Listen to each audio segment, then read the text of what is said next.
Oh, I see. Okay. Hello, hello, hello mga kabayan! Magandang araw po ulit sa inyong lahat. Magandang umaga, magandang gabi, magandang hapon, anumang oras sa inyo ngayon kung nasaan man kayong panig ng mundo. Narito na naman po kami ni Irene na maghahatid sa inyo ng isang magandang episode ng Kabayan Usap Tayo. Ako po si Catherine Edna, laking Bicol po ako at ngayon ay naninirahan sa Florida, USA. Irene, take it away! Yes, magandang hapon din po dito. Live naman ako dito sa Quebec, Canada. So, napakasaya kasi ang aming episode 4 actually. So, ano na, pang-apat 5 na. na So, we tayo, are 5 na tayo. 5 na ba? 5 na? Oo, 5 na tayo. Oo nga. I see kasi hindi pala naka-move last time yung guest natin. But now, finally, he's here. So, I am originally sa Pilipinas din ay ang aking province ay sa Nueva Vizcaya. So nga nanimbag nga rabi kadagiti amin nga agdengdenged nga ka Ilocano dita ken Kalanguya na mayat nga aldab tay amin. So so ang aking quick ano naman isa akong nanay so dati akong OFW din for a long time bago ako nag-start ng aking sariling daycare center dito sa bahay dahil gusto kong maging kasama ang aking mga anak. So, yun. So, alam ko ang buhay ng mga OFW and medyo mahirap but sa aming episode na to, ihatid namin sa inyo ang iba't ibang istorya ng buhay nating mga nasa ibang bansa. So, ayun lang. Maraming salamat and hopefully maka-inspired ulit yung aming ihatid na istorya today. Yeah. Thank you, Irene. So mga kabayan, noong pong 2 linggo nata nakaraan, itong ating guest masyadong na busy. Hindi lang po kasi siya CEO ng kanyang sariling kumpanya, kundi isa rin po siyang driver, tagahatid, taga-sundo, isa rin po siyang taga-grocery, kargador din po siya minsan. So all around po siya. At dati rin po siyang sa Pilipinas nakatira. Meron nga po nagsabi sa akin, dati daw po siyang talent ni Kuya Germs doon. So, siguro pag nakilala niyo siya, maaalala niyo siya pag nakita niyo yung kanyang mukha sa screen. So, hindi ko na po patatagalin mga kababayan. Ito po si Ray Raval, ang CEO ng Professionals to USA na dati po kung tawagin ay Nurses to USA. Hi Ray, magandang gabi! Hello, magandang gabi dito sa Florida, sa USA, and also to you, Irene, or how do you pronounce the name? I'm sorry. Irene, and si Edna. Ate Edna,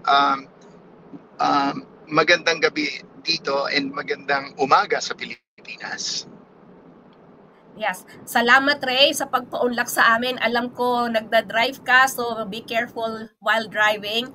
Si Ray po ay galing sa isang location kung saan nagdadala siya ng mga nurses na galing sa atin sa Pilipinas. At ngayon, may galing na ng Korea. Hindi lang Pilipino ang kanyang nire-recruit, kundi ibang nationalities din.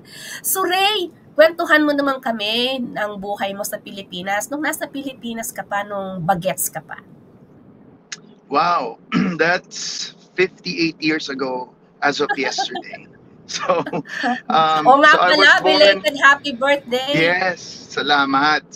So I was born sa Quezon City, Project 8 to be exact, Quezon City, na 1967. So if you would count the years, it's been 58 years.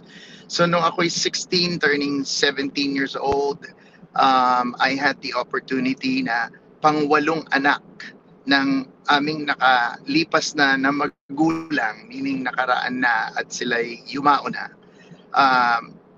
Ako'y pang-8 anak. Sa 8 anak na yon, ako yung huling-huling umalis ng Pilipinas at the age of 16. And then bumalik din ako kaagad kasi walang magawa sa Amerika kung wala kang degree. So at that time, nung ako'y nasa Pilipinas, hindi ko siyempre alam at 16, 17 years old anong gagawin. And so, meron kaming kamag-anak from Ilocos before, first cousin ng father. Ang name is Lita Gutierrez. and used to be an actress and a singer. I mean, lahat ganun naman eh. Lahat gagawin nila. And so with that, ako yung driver ng aking auntie na ako nagdadala sa kanya sa studio para siya mag recording, mag-taping ng kanya mga palabas. And so with that, sabi ko sa kanya at one point, Tita, instead of nandito lang ako, pwede bang maki-extra kaysa nakaupo lang dito, inutusan yung bumili ng tinapay, ng merienda, ng lahat ng yan. So sabi niya, okay, pwede kang umextra, pakilala kita kay Kuya Germs since you mentioned Kuya Germs. So with nung ganung time, Kuya Germs had different shows. Marami yan. Siya parang pinaka-king of shows. Merong daigdig na mga artista, merong That's Entertainment. So ginawa niya akong guest doon. And then also, I introduced my cousin, who is, her name is Abby Viduya, to them sa GMA7. And then the rest was history. She became an actress and then changed her name to Priscilla Almeda, and then went back to, again, Abby Viduya. So anybody who would know her, almost together, siya younger than me, and I was 16, 17. I was just guesting doon. So yun ang storya ko doon. And so I graduated with a degree in biology sa UST na 1988. So after nun, nag-College of Medicine. And proudly enough, nag-College of Medicine hindi sa UST pero sa UERM sa Quezon City rin yun. After 1 year ng first year College of Medicine, medyo sinwerte ng konti, na-kick out sa College of Medicine. So, nung na-kick out, sabi ko, wala akong gagawin dito sa Pilipinas. Anong gagawin ko next? Bumalik ako ulit ng Amerika at that time. So, I was already 21 years old then, and nag-nursing ako at that time sa California. And so, after nursing, 1992, I graduated nursing with $62,000 in debt. College loan, school loan, tuition fee, car loan, credit card, etc. Imagine California, it's very expensive. So, nabaon ka sa utang. But when I graduated nursing, sabi ko, total $30 an hour doon sa California. I said, kayang bayaran yun. Ano yung 60,000? Maliit lang yun. Yung mga inuutang ng tao ron, 500,000, 1 million, bahay. So bakit ko kakatakutan at that time? So hindi ako natakot, really. To me, it was just a number at that time. And then, of course, I met my girlfriend then, si Joy Raval, now. So we've been married for 32 years. After I graduated, after a year, I saved up some money, hindi pa rin kaya. Sabi ko, I want to marry you. Pinakasalan ko siya at that time. 25 lang ako and she was 21 at that time. So, nung nangyari yan, after namin 6 months ng wedding, sabi ko, meron na akong konting cash. Pwede na tayong mag-honeymoon sa Florida. So, then, we went to Florida sa Orlando para tingnan ng Disney World na sinasabi lang Disney World, hindi raw Disneyland. So, sure enough, it's huge. It takes 5 days, 6 days to complete the whole Disney World kasi they have 5 parks sa Disney World. So, make the long story short, we moved sa Florida instead of California kasi ang hirap-hirap ng buhay. So, lumipat kami kaagad. Nung yun pa lang, nagbabakasyon lang. And then, we made the decision, you know what are we doing in California? Sobrang mahal. So, sabi niya, oo nga, dito na lang tayo. So, pumayag din siya mag-relocate. And here we are since 1993. As a Florida na kami ever since then. So, it's been, you counted 32 years since then. So, it's been good life here. So now I was at work at this hospital called Shands Hospital, University of Florida.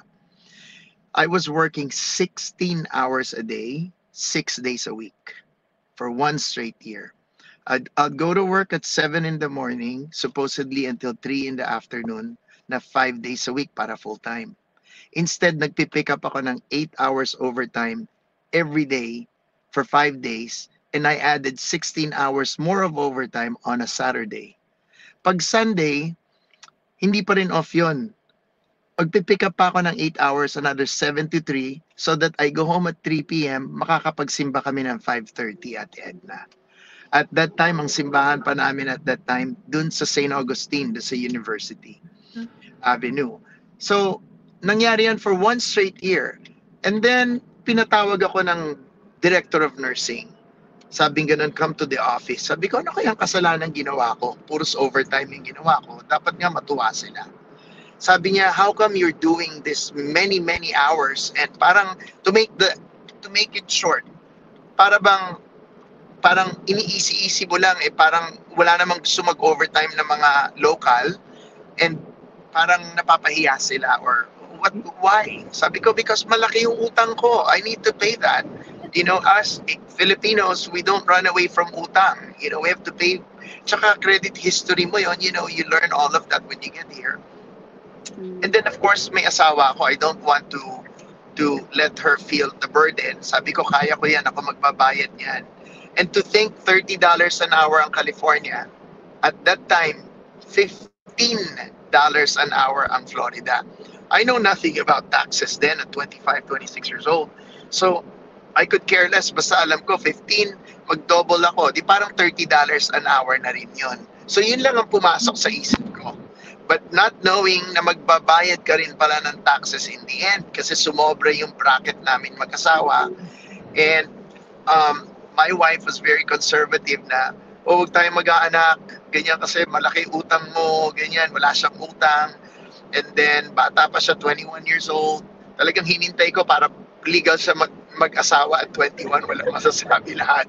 So that time, sabi ko sa director of nursing, look, I need to pay those debts and I don't know how. So all I know is I need to work more hours to get more money.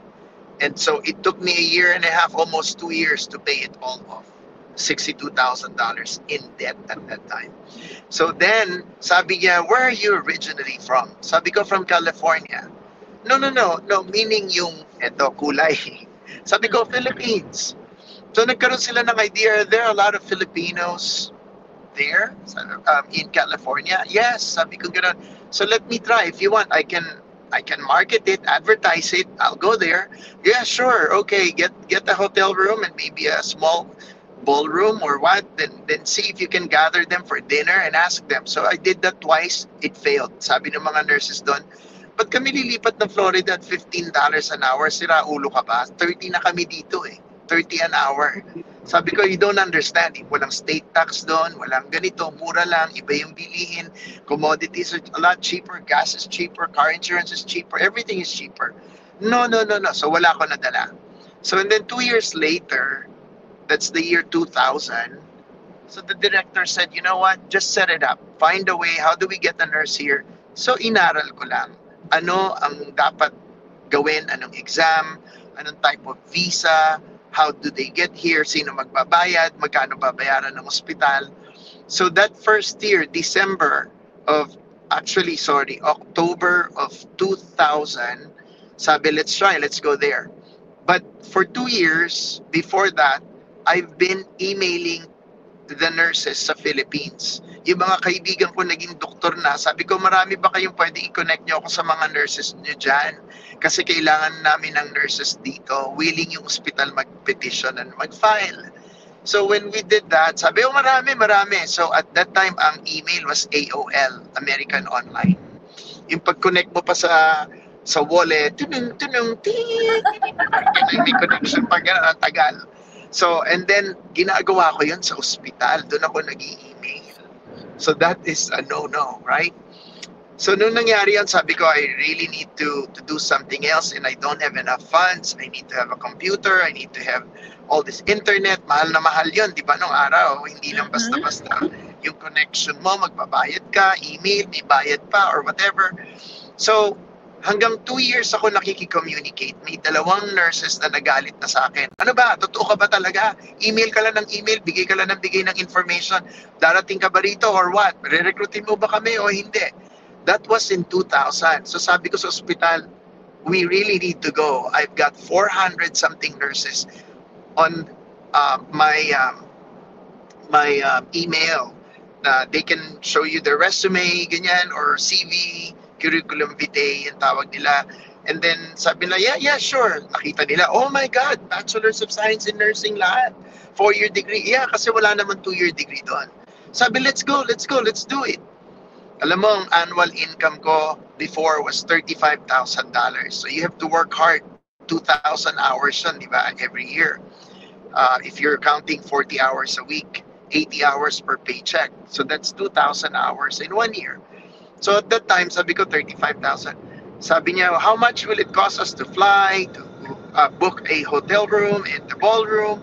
Sabi ko, about 20,000, 25,000 total. Nag-cut ng check, $35,000. Here's the check. You just give us all the receipts and expenses, etc. We'll deal with that later. Sabi ko sa checker, oh my God, isang $35,000 check. Can you imagine? Wala akong nakikitang ganyan check. And then payable to Nurses to USA. Yun ang name na ginawa ko before kasi actually Nurses to Florida was the first company.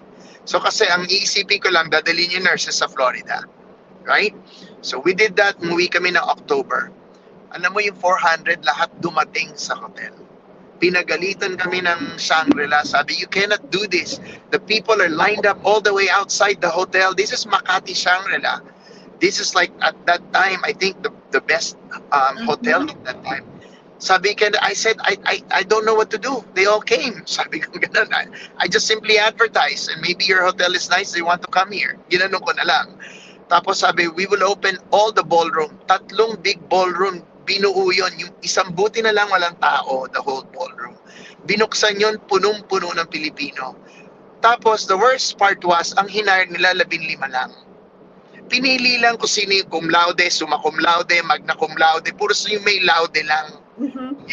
So, bumalik kami at that time, kasi 1 week lang, galit na galit yung CNO, Chief Nursing Officer, galit na galit yung CEO.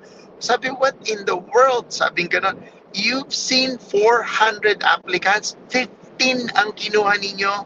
So, you know what? In about a month, sabi, you go back and ask them to come back and feed them breakfast, lunch, merienda, whatever. Let them go back and interview them. Hala, 3 na yung sumama sa ospital, hindi na 2 administrator para mag-interview. Kami 8. Sabi ko, hindi ko kayang i-process yung 400. So sabi, sige, ilan na kailangan mong umuwi? 8 kami. Hindi namin kaya kasi I have no staff naman sa Philippines or whatever. So 8 kaming umuwi. Imagine that. Business class lahat yon. And ang business class before was like 2,500, 3,000 round trip. So I was like, wow. Kasi gusto nila rin business class kasi balikan, mapapagod. So and then it became news here in Gainesville. Oh, we recruited 150 nurses from the Philippines. Naging news at that time, nung year 2001 na yon. Kasi December yon. Nilagay sa news, all of a sudden, 27 hospitals called and said, tell us more about that program and we're interested, we're short of nurses, ganyan. And in 20 years, at that time, in 20 years, 1 million shortage of nurses. So sabi ko, patay. Ano to? Then nag-hire. I met my neighbors, nag-reach out ako. Sino sa inyo ang may mga kakilalang nurses doon? There's an individual named Gali and Cabo. I said, Kuya Gali, professor ako ng UP, I can connect with them. Then we did the recruitment in Manila and Cebu. We were going home 4 times a year at that time.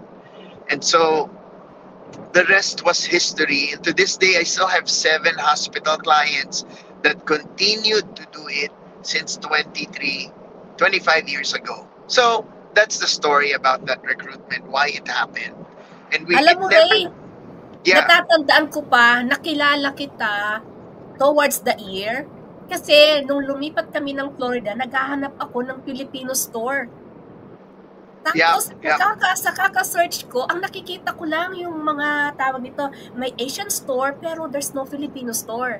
Ang una kong nakilala, hindi si Ray, kundi yung kanyang biyanan, si Mami. Yung nanay ni Joy, kasi siyang laging nasa tindahan pag pupunta ako. Tapos sabi ko, Mami, ano yung opisina na yan? Sa inyo pa yan? Ay, oo, kina Rhea tsaka kay Joy. Anong ginagawa dyan? Alam mo, napaka-isyusera ko. Yes. Ano Oo. yan? So yun pala Nagre-recruit yun. sila ng mga nurses sa Pilipinas.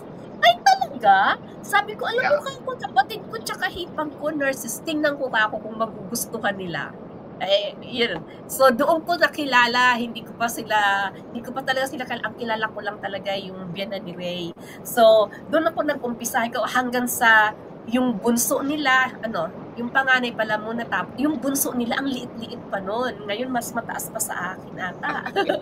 So, Sabi ang lang. liliit pa nung mga bata nung nakilala ko sila. So, noon pa talaga, alam ko na nagre-recruit sila. Pero hindi yun ang unang alam ko tungkol kay Ray. Alam ko may tindahan sila. Kaya doon ako, maghahanap ako ng Filipino snacks, doon ako pupunta sa kanila kasi doon lang ako makakita. So, Ray, Yeah. so sa ngayon, hindi lang Florida ang dinadalhan mo ng mga nurses, no? Sabi mo nga, may 7 hospitals ka na fulfill ang kailangan sa mga nursing profession. Sa mga kabataan natin na nasa Pilipinas pa at nag-iisip pa kung ano ang kukunin nila na profesyon pagdating ng magka-college na sila. Ano maa-advise mo sa mga bata? Okay, so kung this is the good part ng nursing right now, since ito yung pinaka-critical shortage ng Amerika in terms of mga professionals. So sa Amerika, ang nurses, short tayo ng mga 400 to 500,000 nurses right now. Hindi nila kayang i-supply. So if they're interested in working as a nurse, not just for the money, kasi mahirap din yung work, then I really highly recommend to do it kasi it's the easiest way.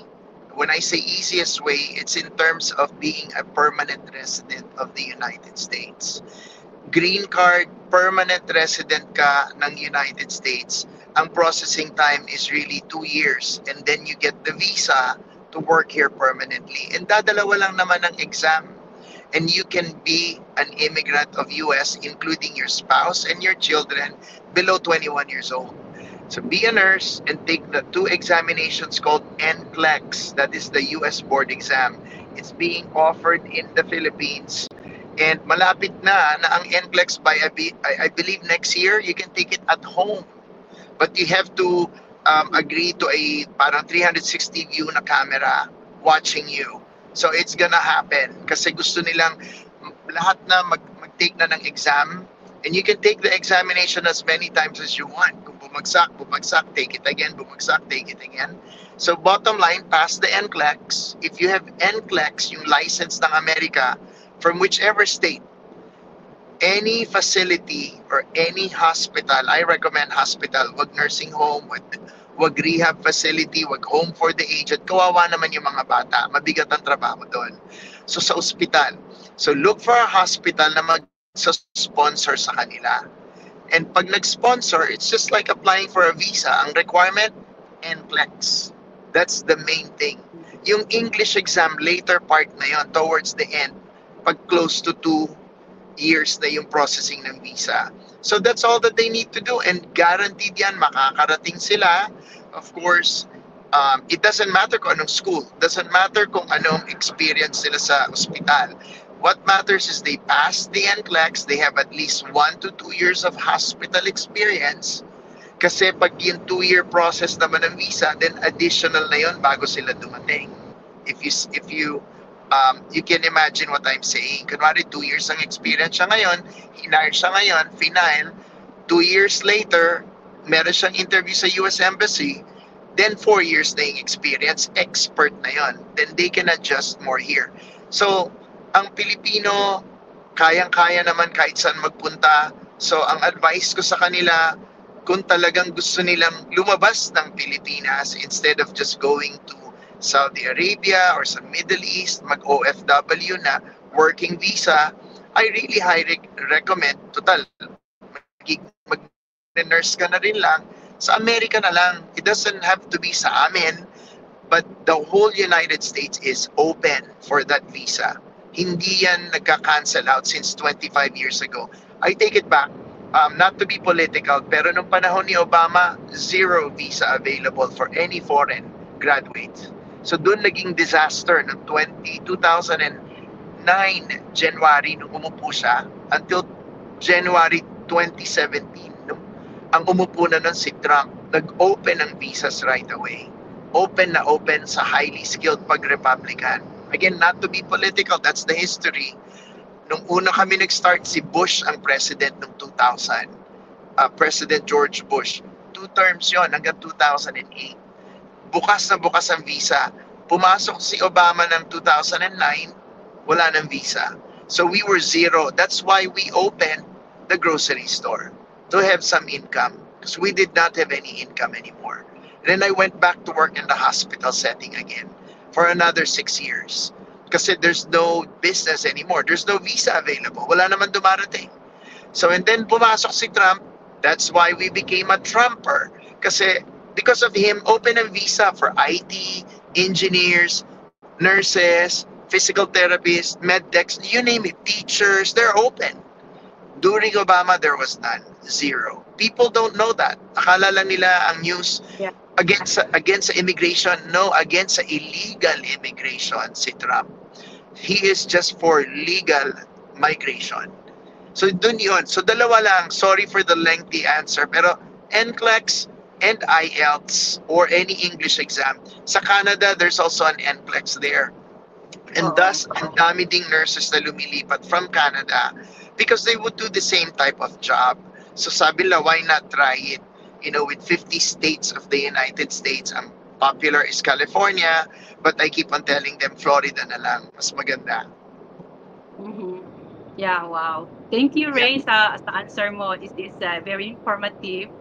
And Yes. We never know yung about the immigration based sa ng government diyan. Pero my question, Ray, is about ano yung challenge mo, kasi I know you mentioned you have family and you have this business and like you are doing now, nagda-drive ka pa. So paano mo ano yung challenge ng pagiging, you do it like super power. Okay. That is a very good question. I like that, no? Kasi kargador, driver, taga-guide ka, parang tourist guide ka rin, lahat na. So just simply imagine, if it's your relative, bagong dating, you're excited to meet them again, right? Or to welcome them for the first time. So I just thought about treating everybody just like whoever I am or kung sino man kami. Because I believe all of us are Christian, no? And I go to the same church na talagang pinagtatrabahuhan ng todo-todo ni Ate Edna. I have this notion that dapat ang feeling ko, dapat ang tao pantay-pantay. We always say that. I should not be above anybody. I should not be below anybody. Dapat nga i-raise mo lahat para lahat tayo masaya. I disagree na kailangan ako cum laude, summa cum laude. No, I want all of us to be cum laude. I want all of us to be that. So saying that, when we pick them up, I want them to call me Kuya Ray. I don't want them to call me sir. Kasi for one, I'm not the boss. I'm not their employer. Direct hire sila ng ospital eh. I don't give them the salary.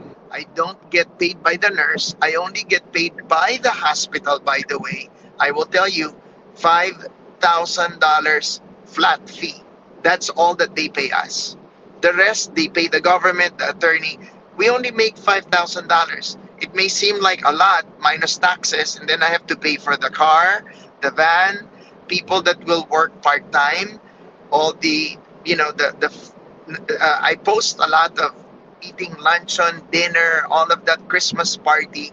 That's coming from the $5,000 that we get paid only when they arrive. We do not get paid $5,000 unless they arrive. So I don't have any income. And no wonder my wife still works full-time night shift. People don't understand that. Oh, mayaman na si Ray, ganun. There's a lot of these things. I don't call it mayaman really. Maybe siguro we have sufficient enough funding kasi I can buy the van, I can buy several cars because we need it. My sons need to drive. Oh, Tesla, nakatatlo na, apat. Well, because apat kami. You know, but it's the same thing. Kung Honda yun, apat, then apat na Honda. There's nothing different than that. So we're not millionaires. We are not what they would think na bumubuhos ang pera, to be honest. So yun ang challenge doon, no? Yung people's mind Yeah. affects me is the time. Sana marami pang pwede mag-volunteer, but it's unfair. You got to pay them money. Anyone who will pick up a nurse is $125 expense for the small company that we have. Pick upin mo sa Orlando, hatid mo, and then here's 125. Sa akin ang gas, sa akin ang insurance, sa akin ang merienda ninyo, pakainin mo kung saan nila gustong kumain na masarap. Don't feed them with cheap food kasi you want them to feel kung ano yung kakainin natin, yun din dapat sa kanila. So, kaya rin ako tuwan-tuwa kasi nakakakain ako sa labas, syempre, with them. And laging masaya yung storya. And now, recently, I have a total of 1, 2, 3, 4, 5, 6 Korean nurses that have arrived. So, even in Korea, modesty aside, I'm traveling Korea this Saturday because now Korean government, they have a new president, President Lee, contacted my uncle and says, we need nurses here. Can you help us out? Oh yeah, my nephew has been recruiting nurses to the United States. So I will be recruiting not just nurses, but caregivers to go to Korea. And it's about $3,000 monthly income. That's a lot of money. $3,000 for a caregiver. Pero they want to get someone na mga nurses para daw mas alagang-alaga at saka educated para hindi rin naman, you know, sabi nung iba na Pilipino, para hindi naman dukutan yung mga Koreano or nakawan or what, you know, with 50-50, hindi naman lahat ng Pilipino. Pero baka may ganon. So kung educated, may morals, and then mag-work lang ng nurse's aide or caregiver, then mas safe yung pasyente nila sa ospital sa Korea. So even that alone, it expanded to that. But that's not my income. It's the income of the Philippine office. Nung Chavit Singson is my uncle. I don't ask for money from him. Kami pa nga nagdadala ng mga pasalubong niya, fruits, yung kanyang wine, or whatever, vitamins or what. Pag kumakain kami sa restaurant, sa hotel, we pay for all of that. And I'm proud because he's my uncle, but we don't ask money from him because he also has some sort of expenses sa mga businesses niya. Whether he's a millionaire, billionaire, it doesn't matter. Pantay-pantay pa rin ang tao. So going back to it, ang challenges ko is pag dumating sila, magdadrive ka, i-apply mo sila ng Bank of America the next day, bibigyan sila ng advance $2,500 sa $6,000 relocation money nila. Imagine they make $6,000 relocation. Mas malaki pa yung kikitain nila kesa sa $5,000 sa company namin. Right? That's what they get. So, yes, and then, so pag sundo mo, kuha kayo ng SIM card ng T-Mobile so that yung phone nila umaandar, makontakt sila ng ospital, and then you wait for about 1 month before they can get their RN license, social security card, driver's license, and then they start working after a month and a half. So that's the challenge there. And people think, madali mag-recruit, marami akong kilalang nurses. No, there are work behind it, and I am 24/7. Yung iba nabunggo, nawasak, Sir Ray, nabunggo ako rito, pwede mo ba akong puntahan dito sa kung saan nangyari ito? Nasaan ka? Itong intersection. Ako, hindi, nasaktan ka ba? Tumawag ka ng 911, tumawag na po sila, ito na yung mga ambulansya. Pwede nyo ba akong puntahan sa ER? Alam mo, nakakapagsalita ka pa, okay ka pa, kahit mas magagawa niya kanila ng paraan. Wala akong magagawa, bawal din naman ako umandar as a nurse. So yung mga ganon, yung iba naman away, or hiwalay, or bibili ng kotse, Kuya Ray, patulong naman, naloko si ganito, 17% yung pinirmahan niya. 17%? Anong klase yun? Wala raw kasing credit history. Gano'n. Eh meron naman tayong bank na pre-approved na. So a lot of information has to be said to them. I do Zoom at any given time. I also do monthly Zoom sa mga aplikante. We have about 50 average applicants every single month, online applicant. So alam mong marami, sabi ko, just help them out. I know there's so much to say. I don't know if I'm talking too much here, pero that's so much. It's very informative. Yeah, that's meron really magkakasakit, may na-aksidente, merong mamamatay. As you know, Ate Edna, meron ng mga namatay, ganyan, on dialysis, inatake sa puso, dumating ang parent, bumibisita, biglang inatake sa puso, punta sa shants, walang medical insurance kasi bumibisita lang si mommy, si daddy. And then what do we do? So parang source of information ka rin. You know, it's a good thing yung wife ko does not really involve herself about this kasi kung hindi, baka parehas na kaming may logaritma kami parehas. Hindi, biro lang. So sobrang daming ina-absorb. So siya sa bahay, siya sa mga anak, ako na lang dun sa small na negosyo na it looks big. It's big kasi it's a life-changing talaga. And zero fee ha, walang babayaran ng nurses. Zero. All they need to do is work for the hospital for 3 years. The hospital will pay for the rest. Everyone is an immigrant green card. So congratulations sa lahat ng nurses kasi sila ang winner. Imagine tayo, it took us a while. Dumating ako, nag-nursing pa ako, umuwi pa ako, naging sikat na kick out sa UERM ng College of Medicine. You know, you have to undergo all of that. And then you have $62,000 in debt. How can you imagine to do that? So to me, it's all submit your life to God, be honest, be ethical with those two qualities. There's nothing to worry. I'm honest, I'm ethical, I respect everyone. It doesn't matter, mayaman, mahirap. And I always tell my kids, you know, yeah, it looks like we have all this expensive stuff, but you know, really that doesn't make you happy. You still have to study, you have to pass and get into the medical program. Yung anak ko medyo nahirapan to get into the medical program. Sabi ko, that's the challenge of life. Money cannot make you happy. Never chase money. Let the money chase you. Para lang wag tayong maging mukhang pera. That is my motto. I think I'm the one who started that sentence. Never ever chase money. Let the money chase you. Meaning, kung dumating. Kung wala, di wala. So that's how I've done it, Edna and Irene. Yeah.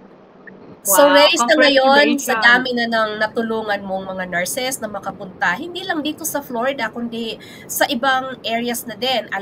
Meron ka ng Georgia, di ba? Sa Atlanta? Meron ka pa ata nun? Yes, So, Georgia, ano before Yeah. California, Mhm. yeah, Illinois, Ano ang pakiramdam? Kansas. Ano pakiramdam ng nakakatulong ka na ngayon sa ating kapwa? Alam mo, since tinanong mo yan, nakakaiyak. Totoo yan, we can see nakakaiyak. Kasi, we can see na very passionate ka. sobra.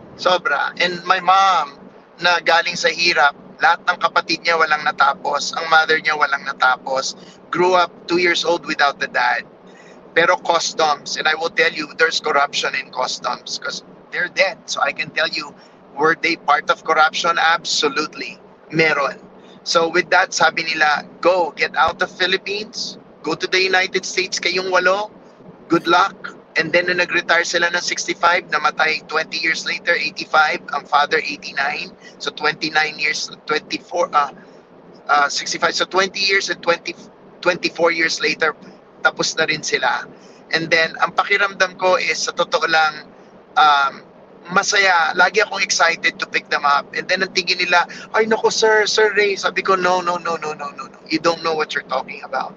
Sabi ko, you guys are nurses, you will make good money, but money will never, ask any nurses, I tell them all the time, money will never make you happy. It looks great, you can buy expensive clothes, expensive everything, but it will never make you happy. What will make you happy is your relationship with God, and that's why I watch Ate Edna when she talks about God. Number 2, focus on your family. Walang standby, ganon, yung mga lakwatsa with friends. No, go with your family. And number 3, education. Just focus on the education or your work or business or all together, and everything would be fine.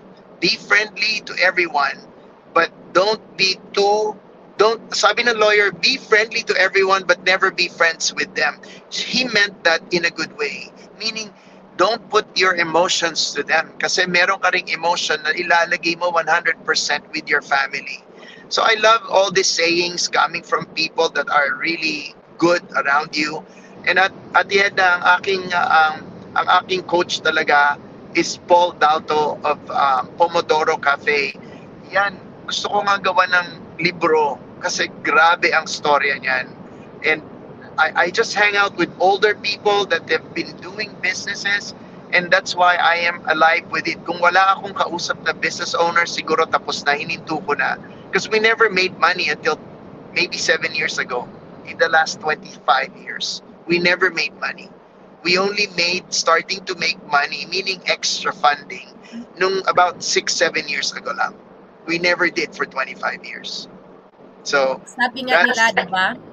If you want to be successful like others, surround yourself with people who are already successful and learn from them.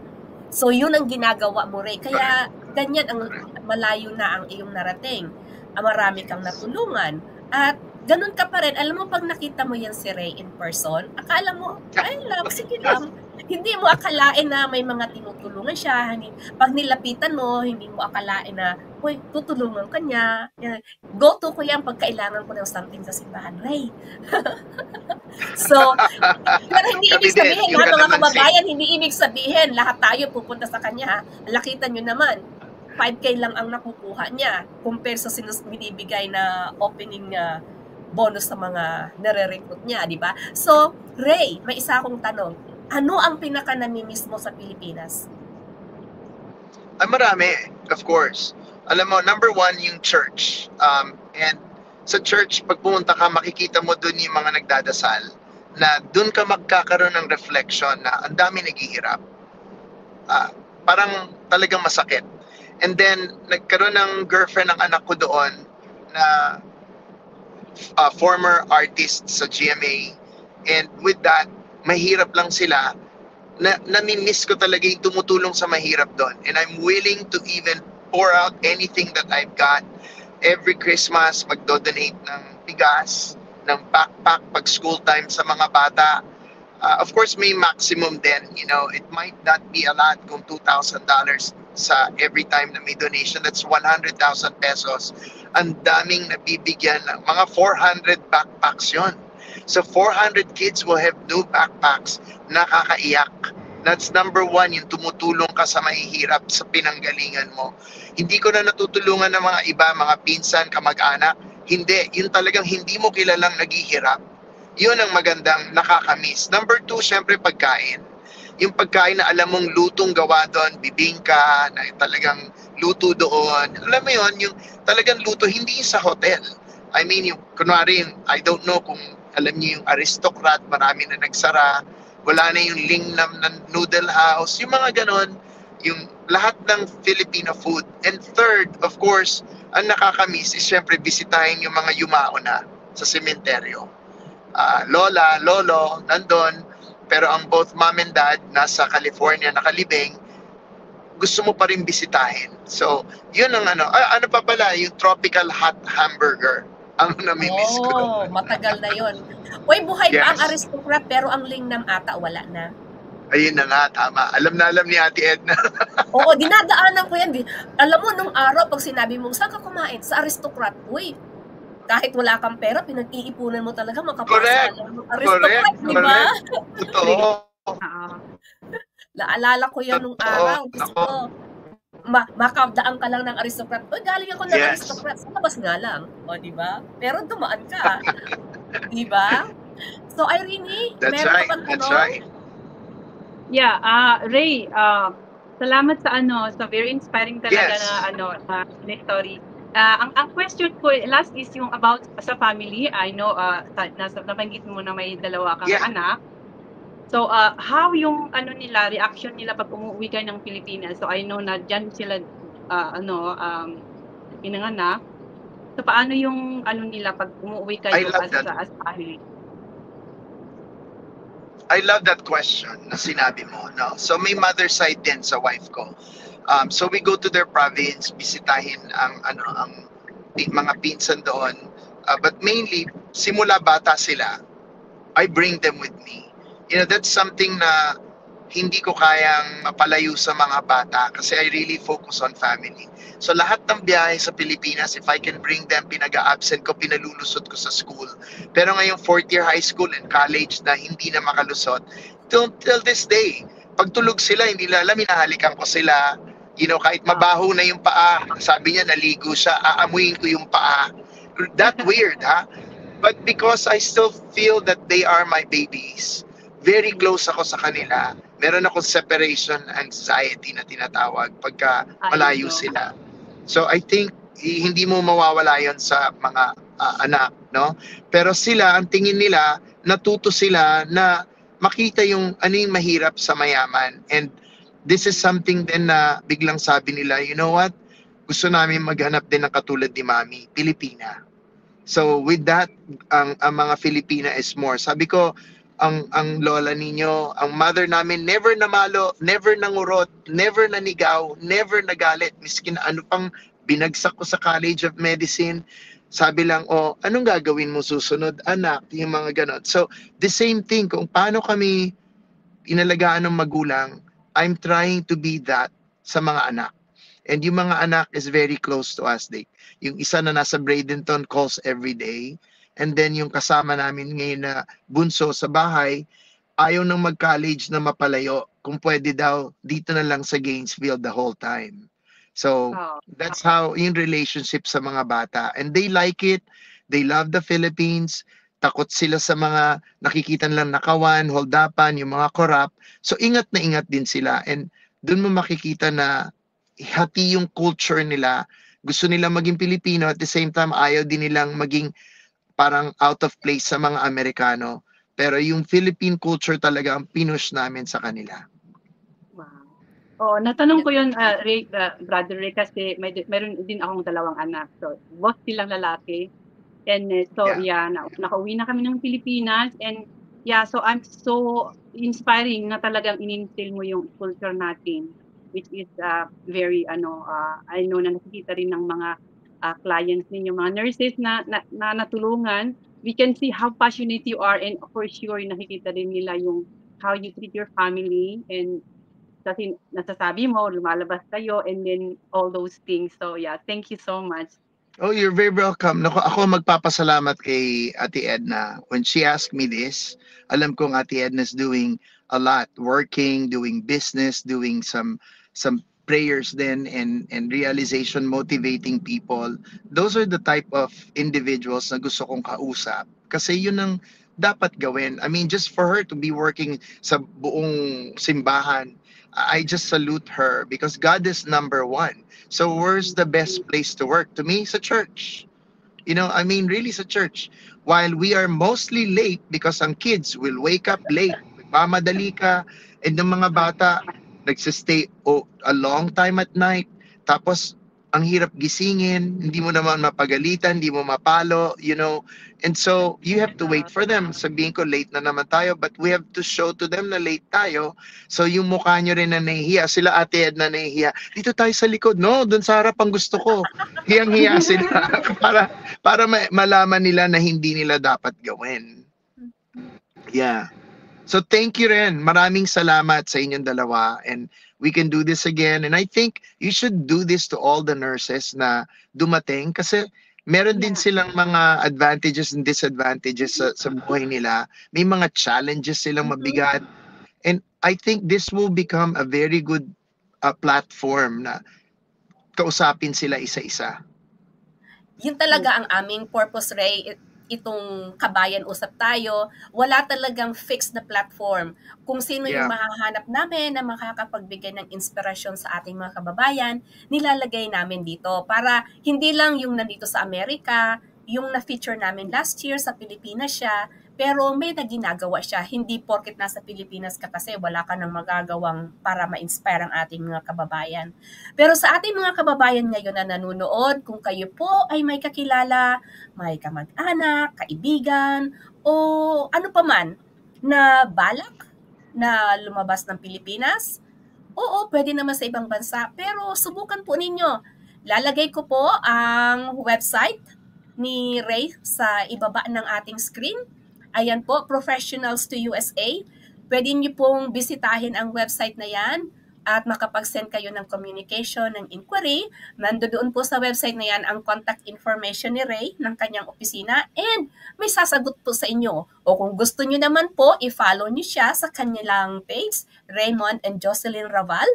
sa Facebook po. Yun ang kanilang Facebook profile. And kung gusto namin po ninyo, hindi nyo makita sila, message nyo po sa comment section and i-connect po namin kayo sa kanya. Maraming salamat, Ray, sa susunod po. At mga kababayan, kung meron po kayong kakilala na gusto ninyong ma-feature namin sa aming segment na Kabayan Usap Tayo, message nyo lang po ako, kaya si Irene, and pag-usapan po natin ang ating mga schedule. Ray, ingat sa pagdadrive. Medyo madilim na sa labas. I know, maraming salamat. We'll see you again. See you at church. Irene, thank you so much. Thank you po sa lahat. Good luck dyan sa susunod Canada. po ulit na Webes. Salamat. Thank you. Bye-bye. God bless. Bye-bye. God bless.